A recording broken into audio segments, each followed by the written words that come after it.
appalled by what happened.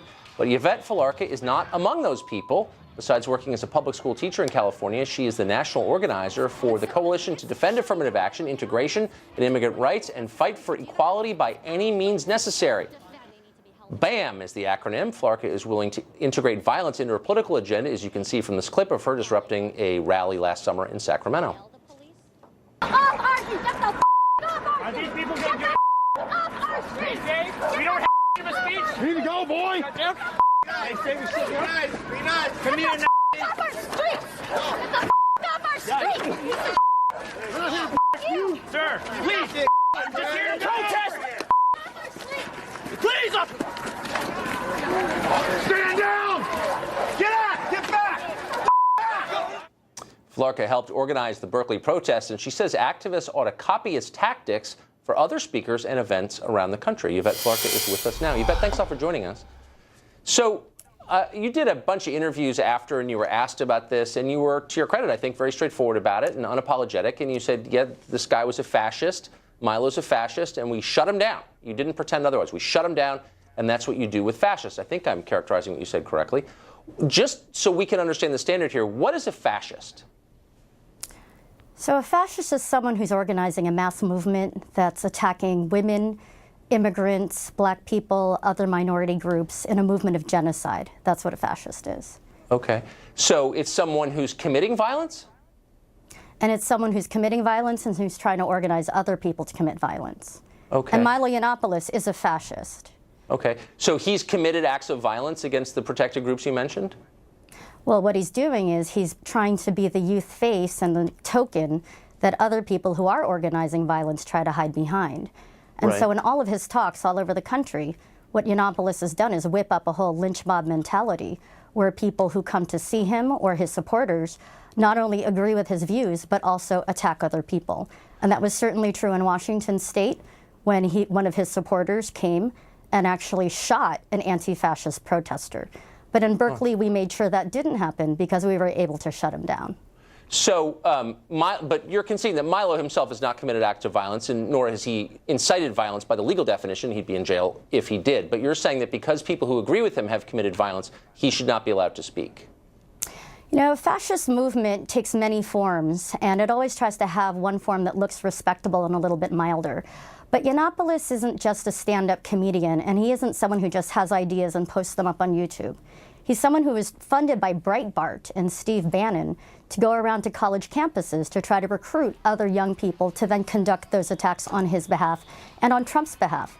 But I'm really, really glad to say that thousands of us were out there last week, or February 1st, and made sure that there were thousands of us to make sure that we defended our campus, this community, and especially the immigrant and Muslim students who were under attack and have been under attack by him and other fascists. Right, and by using violence, I mean, you don't shy away from that by any means necessary is the name of your group, and so it implies violence. So what should we do with fascists? I mean, if you think that someone is espousing genocide, what should we do with them? I mean, should that person be allowed to walk free? Should we put him in jail? Should we kill him? Should we exile him? I mean, it's a sincere question. If you're willing to use violence because you think someone is espousing genocide, what's the penalty for that? Well, first we've got to make sure we nip it in the bud, and we make sure that they're not allowed to recruit and act as if it's respectable to call for the mass murder of millions of people, in fact, millions who make up the majority of people in this nation at this point. Okay, and so they just can't to be hide clear, behind the there's no platform of free Milo speech. Yiannopoulos, this is not a defense of him, just a factual point, has not ever said that, in public anyway, not that we have a record of. There's no evidence that he has called for the genocide of anybody, as you know, but you're saying by transference in some way, he inspires people who believe that, I guess. But you're not getting my question. Like, what when you say nip in the bud, should he be allowed to go on the subway and talk to the guy next to him about perhaps joining his movement? Or should he be allowed to talk to people in restaurants? Or what should we do with the fascist who you believe is inspiring genocide? So first of all, the alt-right is a neo-fascist movement, and they're trying to hide behind some softer versions of their more open counterparts who identify themselves as Nazis. But they're still part of the same movement, first of all. Second of all, when someone is trying to speak at a campus or at a rally, they're doing it not just because they have an opinion, but someone like Yiannopoulos or any other alt-righter or fascist or neo-fascist is doing it to recruit other people. No, we don't let them recruit. And in fact, when you look back at the Holocaust and the lessons that we draw from that, we don't say, oh, well, at least we let them voice their opinion. We say never again. Okay, well, so- again, is now, when especially we say that, after Trump. we elevate people like Dietrich Bonhoeffer or members of the plot against the leader of Nazi Germany to kill him. So, I mean, that was the response, of course, to the leader of that fascist movement. Most people think it was legitimate. Do you think, you're not answering my question, that people like Milo, who you've decided are fascists, should be allowed to speak in public? You said they weren't allowed to speak at Berkeley. He should he not be allowed to on a speak in street corner? public to spread his racist and misogynistic and homophobic lies. No, he does not have the right to do that. What about when he's using his speech to whip up attacks on people? No, he doesn't have the right to do that. So and I to spread wonder- lies about our humanity? No, he doesn't. Okay, so you're not and we allowed have to a say right to things defend that you ourselves think are in that. untrue. Well, I mean, of course, in the case of Berkeley, No, he that's was not what I committing- said. I didn't say you're not allowed Okay. to say But things that are let me ask- untrue. let But if me- you're let me- trying to spread racism and hostility, misogyny, rape, whip up people to lynch people, or to certainly have that mentality to rape people or to lynch them, absolutely not. And any So, decent human being, whether it was in a classroom or at a restaurant, if they heard someone doing that, would turn around and tell them, you need to stop talking. You are not welcome here. This is not a safe environment. You need to go.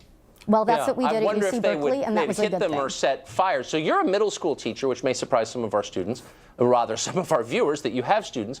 The First Amendment was always kind of the cornerstone of American civic life, the idea that you have the right to say something that other people may vehemently disagree with, but you have that right. It's enshrined in the Bill of Rights. Do you teach that to your students? The First Amendment is about free speech, but that's not an abstraction. And if there was someone in my classroom who was espousing rape or genocide or attacks on Muslims, I would certainly make sure that I stood up for the rest of my students and told them they need to stop. And if they refused to, they would need to leave. Would you hit them? In fact, fascism Wait, but hold on. isn't just Wait, about let's stop abstract. for one No, second. I'm not finished though yet. And I'm not finished yet. If there is a fascist in any situation that I was in, I would call for other people to take action too, but it's not just about the immediate moment. Right, It's okay, also but- within the context of building a movement. But I don't want and this to be there is a movement abstract. against Hold Donald on now. Trump You're getting abstract. and against You're getting, fascism. I want to bring this back Not to at the all. concrete, as you said, and rightly so. So if there was a student in your class who started espousing what you believe is fascism, and you said you need to leave, you need to be quiet, you need to leave, and this he is didn't not- leave, would you hit him as you hit This that is not protester? Would you about- beat him up? No, of course not. But that's What do you not mean, what of we're course not? talking about we have here. tape of We're you talking hitting about someone. people who, you know what? In Sacramento, there were fascists who had knives tied at the ends of sticks, and they stabbed people, including Not the man us. that you hit. He looked kind of unarmed to me. Oh, yes, actually, they did. And it's funny to you, but it's actually not funny to the rest of us. I And that's just why wanna we know take this what really you would- seriously. I know that you take it seriously, and that's why I'm asking you a really simple question. But To I what am length would serious you as a go? heart. I am Oh, I know serious you're as a heartbeat Well, I too. believe you. Oh, I believe that you're serious. And we're not Oh, there's talking no doubt about a that. classroom. We're But I'm talking just about saying, people who are trying to I got kill it. and murder people and who've already done it. I got and who are it. trying But to if you're create a standing- hostile environment on these campuses in order to do that. No, that's not a safe environment for immigrant students. That's Right. not a safe environment for women or Muslim students or trans students. And so, yeah, we have a right You're to about to defend be committing ourselves a violation of my First and Amendment rights. real here. free Let me ask you speech. one last question, Yvette, if I may. So if you're standing, I just want to know, like, the protocol for anti-fascist activists like yourself. You're standing on a street corner, someone starts saying something you don't like, and you think, boy, that's an act of hostility, that person's a fascist. Be No, quiet, but you you tell are them. misrepresenting the words that I've been saying. This isn't about not this liking is a- something. this This is a isn't about question. Ben and Jerry's versus Stone Cold Pizza or something. This is about the lives of real people, immigrants who are under attack now, I got it. No, you've Muslims who are expressed being that. massacred, And I'm women who are asking being you, raped. how deep so, is your So you're the one commitment? trivializing this, not me. I'm not in any way trivializing, and I ask you a sincere question. To what extent would you go to stop that person from spreading genocidal propaganda? I would call for people to counter-protest, to stand Okay. up, and to shut down any But what do you attempts mean to by shut fascistly down? recruit and Like, organize. what if I want to keep talking? I'm saying something that you find appalling, but you know what? I've got a First Amendment right. I'm an American. What would you do? So a bunch of people come and say, stop that. I say, no, I'm not going to stop that. I'm an American. What are you going to do next? You I'm know, just the First asking. Amendment, you want to talk about the First Amendment? Coretta Okay. Scott King's letter wasn't allowed to be read on the floor of the Senate last week under the Constitution in the Senate. Well, that's not exactly And what yet- happened. And yet, As at a the same teacher, time, you you're might the wanna one kinda then keep up who's the little- actually okay. trying to defend someone like a fascist speaking and Okay. recruiting at a college campus. All right, Yvette, I'm we're proud out of to say time. that we all I don't stood want up to and we abridge shut your him down. speech rights. All right, thanks for coming on and showing us what you believe. Up next, teachers at a Virginia high school are posting